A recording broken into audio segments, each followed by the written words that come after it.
Dans les prochaines minutes, je vous garantis que vous allez apprendre 4 choses que vous ne connaissiez pas. Les recherchistes de C'est ça la vie vont vous en apprendre 3. Et moi, la 4e, bien, ça va être le nom du gagnant, de la gagnante du livre que vous avez promis de vous offrir.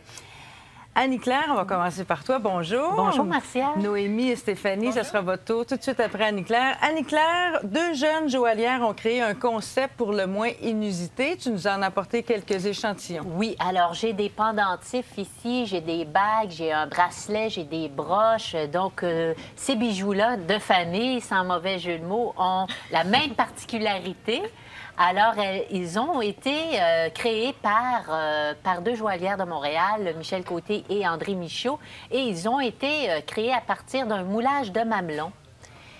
Et ensuite, on fabrique le bijou, donc on peut décider d'avoir en argent sterling, en or blanc, en or jaune. Et donc, la partie moulage est de 150 $. Donc, on veut que ça se déroule dans une ambiance assez festive.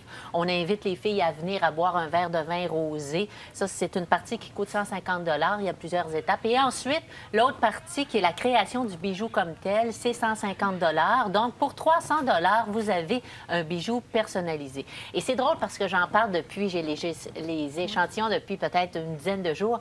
Tout le monde a sa vision des choses. Tout le monde dit « Ah oui, ça wow, fait réagir. » Ou bien les gens sont mal à l'aise avec ça parce que dans le fond, on porte un bijou qui montre une partie intime de soi-même.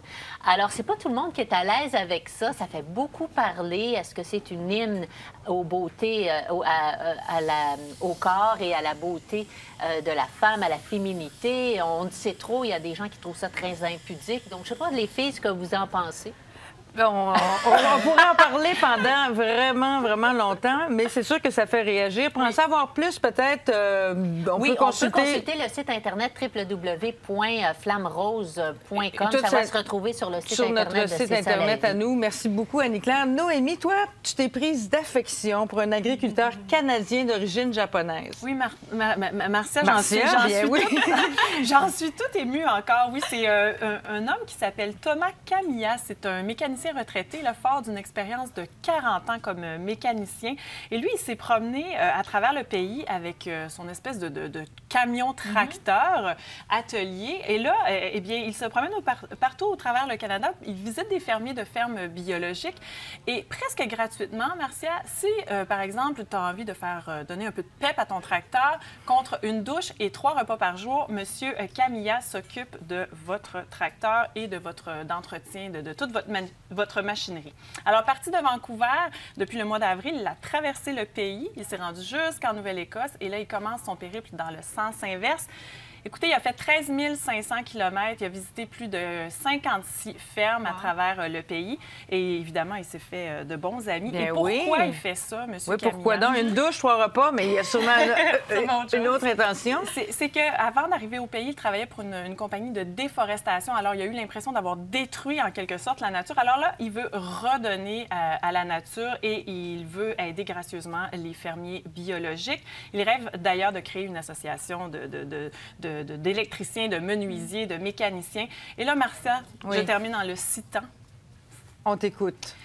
J'ai connu tout le Canada avec mes 5 sens. Je l'ai écouté, je l'ai vu, je l'ai senti, je l'ai goûté. J'ai mangé tant de plats, je l'ai touché. J'ai touché au sol différent d'un endroit à l'autre. Le Canada est si beau, si grand. Ah, tu t'es prise d'affection pour cet homme. Mais moi aussi, je me prends d'affection pour cet homme. Merci beaucoup, Noémie. Stéphanie, tu nous parles d'un concours s'adressant aux jeunes Canadiens qui a retenu ton attention. Oui, de quoi s'agit-il? C'est un concours qui est organisé par la Commission de la capitale nationale. C'est cet organisme-là qui fait la promotion de la capitale fédérale. Alors, en circulant à Ottawa, vous avez peut-être déjà remarqué ces bannières-là, vous voyez qu'on voit ici, qui sont sur le boulevard de la Confédération.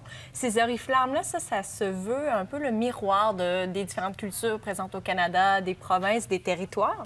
Alors, la CCN, la Commission de la capitale nationale, invite les jeunes à dessiner donc leur propre bannière pour partager un sujet d'importance à leurs yeux.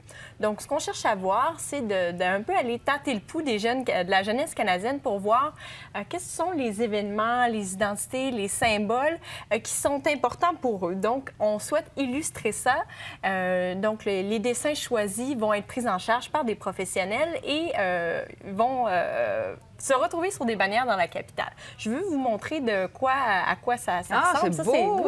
C'est les 7 bannières gagnantes de l'édition précédente. Là, on en est à la 3e édition cette année. Vous voyez, c'est quand même assez varié comme style.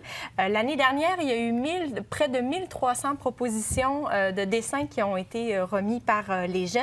Alors, le concours s'appelle « Hissez vos voix ». Ça s'adresse aux élèves de la 5e année du primaire jusqu'au 2e secondaire au Québec et ailleurs au pays. On parle de la 5e à la 8e année. Passez le mot à vos enfants, vos petits-enfants. Ils ont jusqu'au 17 février 2012 pour s'inscrire. On va mettre le lien sur notre site. Et sachez que si vous passez par Ottawa cet été pour les vacances, bien, vous pourrez voir ça au Parc Major à Ottawa, à 2 pas du parc, en fait, du Musée des Beaux-Arts du Canada. Ça enjolive une ville et ça permet aux jeunes de laisser libre cours à leur créativité. Merci beaucoup.